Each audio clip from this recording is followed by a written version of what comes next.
រំសួស្តីបងប្អូនទាំងអស់គ្នាថ្ងៃនេះជាថ្ងៃអាទិត្យ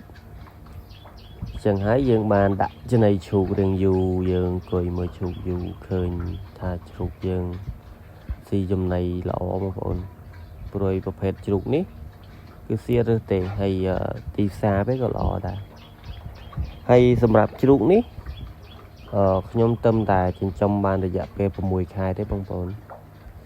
ចឹងហើយឃើញថាការឲ្យផលវាលឿនមែនតើហើយសម្រាប់ជ្រូកនេះដែរគឺផើមហើយគឺផើមទាំងមេទាំងពីរបងប្អូនព្រោះយើងសាក់ចិញ្ចឹមគឺយើងមិនហ៊ានសាក់ច្រើនទេសាក់តាមេ2ឈ្មោល1ហើយសម្រាប់ពេលដែលយើងយកវាមកហ្នឹងគឺយកនៅតូចទេវីដេអូមួយទៀតបងប្អូនអាចចូលមើលបានឃើញការពេលដែលខ្ញុំយកវាមកហ្នឹងប៉ុន្តែឥឡូវគឺវាធំអស់ហើយផើមរយៈពេល2ខែទៀតអញ្ចឹងហើយយើងប្រហែលជានឹងអាចឆាប់ឃើញមុខកូនវាបងប្អូនហើយយើងមើលហើយយើងមានអារម្មណ៍ថាសប្បាយចិត្តព្រោះ